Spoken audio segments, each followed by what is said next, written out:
Investments in the securities market are subject to market risks. Read all the related documents carefully before investing. नमस्कार दोस्तों, एक और face to face में आपका स्वागत है। इस बार हम लोग बात करने वाले हैं बड़ा पैसा शेयर बाजार से कैसे कमाएं इन्वेस्टिंग करके। दोस्तों, बहुत ही ज़बरदस्त वीडियो होने वाला है, बहुत लंबा चलेगा और इतना ज़्यादा नॉलेज मिलने वाला है कि शायद आपको बरहज़मी भी हो सकती है। तो गैस की गोली भी साथ में रखिएगा, बिकॉज इतना नॉलेज मिलेगा कि आप बोलेंगे कि सर ये क्या दे दिया आपने। दोस्तों, हम लोग सबको एक पॉइंट पे जाके रिटायरमेंट ही सोचने लग जाते हैं, नहीं? और रिटायरमेंट का डेफिनेशन हम सब के लिए अलग अलग है। कोई बोलता है कुछ नहीं करना रिटायरमेंट है, कोई बोलता है कि सब कुछ कर लेने के बाद में अपने हिसाब से जो करना चाहते हैं वो करना, वो रिटायरमेंट है। अर्ली रिटायरमेंट ये कॉन्सेप्ट है जो कि आपने सुना होगा, पढ़ा होगा, या शायद आप एस्पायर भी करते होंगे कि जो बायोलॉजिकल रिटायरमेंट एज है जो 60, 65, 70 के बाद होती है। कई लोग बोलते हैं कि मैं अर्ली रिटायर हो जाता हूँ, इसका मतलब मैं किसी भी तरह का ऑब्लिगेशन अपने जीवन पे नहीं रखना चाहता हूँ और मैं लाइफ को उसी पेस में, उसी तरीके से जीना चाहता हूँ जिस तरीके से मैं जी सकता हूँ। तो दोस्तों, आज के वीडियो में कैसे शेयर बाज़ार में इन्वॉल्व होके आप अर्ली रिटायरमेंट कर सकते हैं, क्या सही तरीका होना चाहिए रिटायरमेंट के अराउंड भी पैसा बनाना, कैसे अपने आप को तैयार करें ताकि आप वो डिसीज़न ले पाएँ, फाइनेंशियल इंडिपेंडेंस में कैसे जाएं, स्टॉक मार्केट में इन्वेस्टिंग करके बड़ा पैसा कैसे बने। देखिए, इतने सारे क्वेश्चंस का आंसर हमको मिलने वाला है इस वीडियो में। आपको तो पता ना, फेस टू फेस का नया फॉर्मेट तैयार किए जिसमें थर्सडे को हम अपने गेस्ट से बात करते हैं, उनके बारे में आपको बताते हैं, और फ्राइडे को उनके साथ डीप डाइव करते हैं उनके कॉन्सेप्ट से। तो ये थर्सडे का वीडियो जहाँ पर मैं अपने गेस्ट को इनवाइट कर रहा हूँ और आपको उनसे इंट्रोड्यूस करवा रहा हूँ और बता रहा हूँ कि वो क्या कर रहे हैं अपने जीवन में। Let's welcome our guest for this face to face, Vineet. Hello Vineet. Hello Vivek ji, how are you? Very good, thank you Calcutta आने के लिए। Thanks to you. इसी बहाने मैं लोगों को कलकत्ता बुला लेता हूँ, नहीं तो कलकत्ता ऐसा लोकेशन है कि हर कोई नहीं आता है। नहीं, आई तो strive to meet people and that's why I wanted कि जब भी हो ऐसा कुछ तो पर्सनली जाके आपसे मिला जाए। और एक पर्सनल कनेक्शन बनता है, and that is how I do in my home country, home state also. जब भी कोई मीटिंग होती है तो मैं पर्सनली जाके लोगों से मिलकर आता हूँ। That is the main purpose. Actually मैंने ये कॉमन चीज़ें देखी हैं इन्वेस्टर लोगों में, जो बड़े इन्वेस्टर्स हैं ना, चाहे रमेश जी मेरे गुरु हैं, प्लस या तो केडिया जी एक्सेट्रा, ये लोग मिलते बहुत है लोगों से। ये कॉमन करेक्टर है। वेयर ट्रेडर्स जनरली इंट्रोवर्ट होके अपना ही स्पेस में रहना चाहते हैं, चार्ट देख रहे हैं, एनालाइज कर रहे हैं, ज़्यादा एक्सट्रोवर्टिश नहीं होते हैं। तो ये common character, is it true to make an assessment? I would say it depends on person to person. अब बहुत से लोग हैं जो इंट्रोवर्ट होते हैं, बट मिलने से आपको ना सिर्फ आइडियाज़ आते हैं, योर वर्ल्ड ओपन्स अप। सिर्फ आइडियाज़ ही नहीं, आपको लाइफ के बारे में भी समझ आती है, आपको इन्वेस्टिंग का भी समझ आता है, करंट अफेयर्स का पता लगता है, और तो और लाइफ में कुछ ऐसी भी प्रॉब्लम्स होती हैं जो मिल के ही, बात करके ही सॉल्व हो जाती हैं। सही बात है। तो it has a different trait all together. So दोस्तों, ये बात तो बहुत अच्छी है। Before we introduce Vineet to you कि मिला कीजिए लोगों से, अपने आप में मत रहिए, because the more we all are blessed as human being, God has given us that power of intelligence, power of networking. एक जानवर नहीं करता है सब चीज़ें, पर हम इंसान हैं तो हमको करना चाहिए। मिलिए, और शेयर बाजार में मैंने देखा जो जितना एक्सपोज होता है, मिलता है ना, उतना ही वो वेल्थ क्रिएट करता है। सो विनीत, आप तकरीबन 40 के हैं और आप रिटायर्ड हैं। इसके बारे में बताइए कि आप कैसे उस जोन तक आ पाए कि आप रिटायर्ड होने का डिसीजन आपने ले लिया, और how are you living this amazing life of post retirement? So ये लगता है कि रिटायरमेंट अमेजिंग होती है। Learn from me. अगर आप अर्ली रिटायर हो जाते हो तो आपको किचन का काम करना पड़ेगा, वाइफ की हेल्प करानी पड़ेगी। सही है। But actually the journey starts from the beginning. Okay. जब जॉब शुरू करी, तब जब जॉब करनी थी तब ये आइडिया था कि 25,000 में घर चल जाता है आराम से। But by the time job लगी तब घर चलता था 50,000 में। फिर जब 50,000 कमाने शुरू करे तो तब घर चलता था 1.25 लाख में। तो धीरे धीरे करके आपका स्टैंडर्ड ऑफ लाइफ बढ़ता चला जाता है, and eventually you have to catch up with the salary and your standard of life. फिर एक टाइम पे आपके you have to first decide कि आप करना क्या चाहते हैं। Do you want to life long do the job, या कुछ हटना पसंद है, रैट रेस से निकलना पसंद है, और रैट रेस से निकल के फिर करना क्या है आगे, वो विजन क्लियर होना चाहिए। और रैट रेस से निकलना कैसे है वो रास्ता पता होना चाहिए। सबसे पहले तो आपको अपने जो इतने भी आपके पिटफॉल्स हैं उनके नेट्स क्रिएट करने पड़ेंगे। मेजर पिटफॉल्स जहाँ पर मेजर खर्चे हो जाते हैं, जैसे मेडिकल एक्सपेंसेस हैं, उसके लिए आपका एक मेजर नेट होना चाहिए। कल को आपकी डेथ हो जाती है, टर्म इंश्योरेंस होनी चाहिए, रेंटल नहीं होना चाहिए, घर अपना होना चाहिए, बच्चों की एजुकेशन के पैसे होने चाहिए, बच्चों की शादी के पैसे होने चाहिए। ये सब अगर आपका कवर्ड है then you can think of retirement. But ये सब मतलब 40 साल की उम्र तक हो जाता है सब कवर? अब सेरेंडिपिटी कह लो, लक कह लो, तुक्का कह लो, it can be achieved in many ways. मैंने मार्केट से अचीव किया है। There are many ways to do it. People start their business, create it into a level where they don't have to work. It runs in an auto mode. So that is also one of the way. People keep on saving 80% of their salaries. That is also one of the way.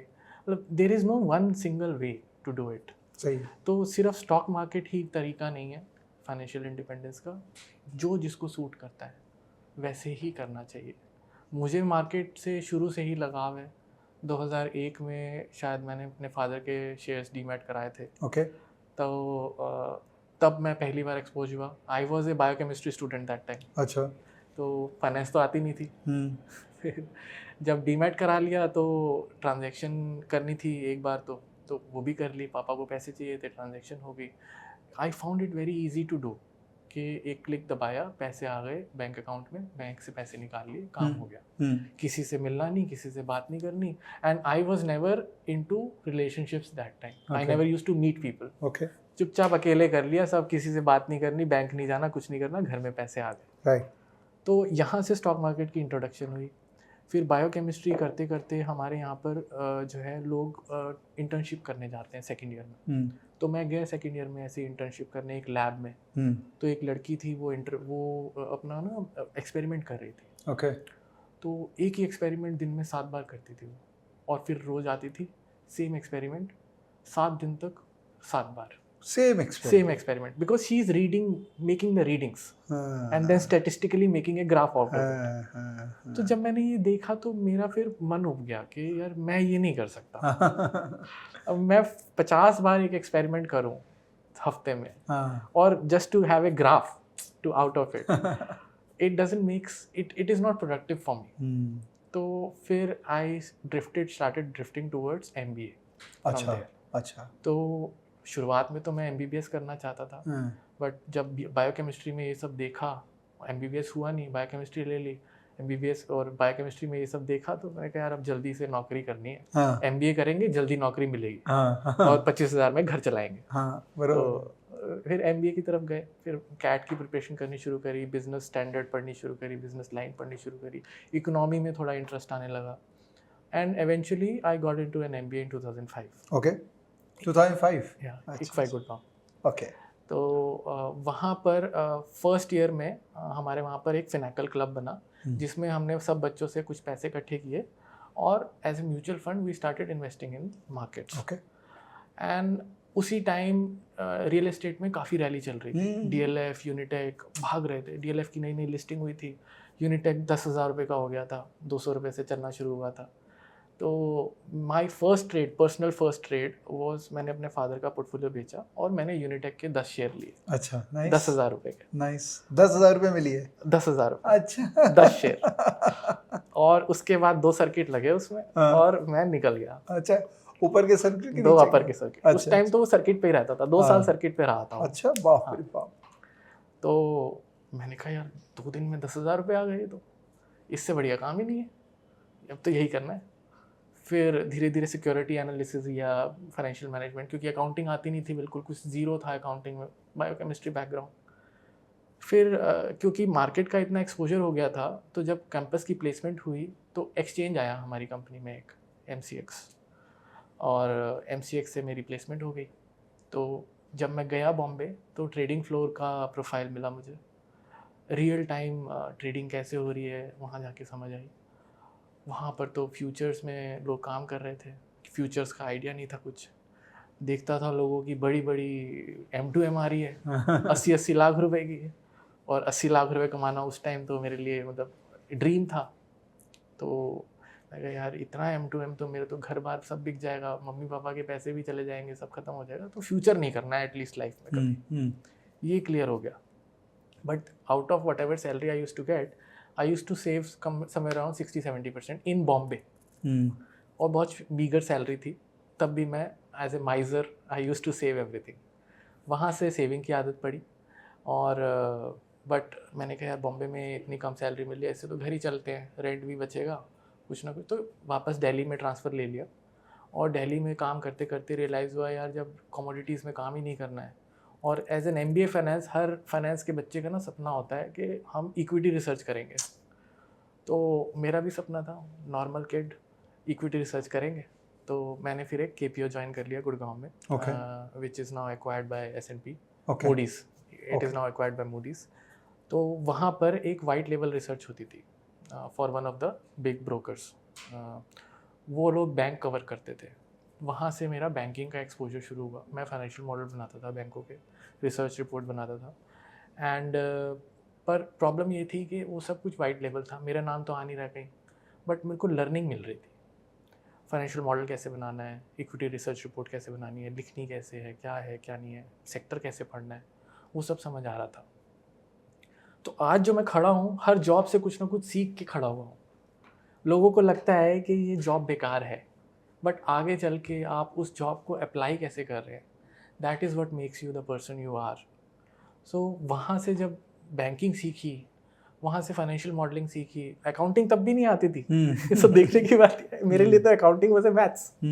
तो financial modelling सीखी, वो सब सीखी। But जब मेरे को target price की बात आती थी ना, मेरे बॉस कहते थे नहीं तेरा टारगेट प्राइस गलत है, तू आज का प्राइस ले, 20% 25% का ऊपर टारगेट बना, फाइनेंशियल मॉडल को एडजस्ट कर और रिपोर्ट उस हिसाब से बना के दे मुझे। तो फिर वहाँ से रियलाइज़ हुआ यार ये रिपोर्ट जो आती है ना, उसमें इट इज़ झोल। रिपोर्ट के ऊपर नहीं जाना है। Report should be your source of information, it should not be source of your conviction. तो वहाँ से एक ये लर्निंग मिली। बहुत अच्छा बात बोला आपने, report should be your source of information, it should not be your source of conviction. क्योंकि वो कन्विक्शन किसी और की है, वो टारगेट प्राइस किसी और का है।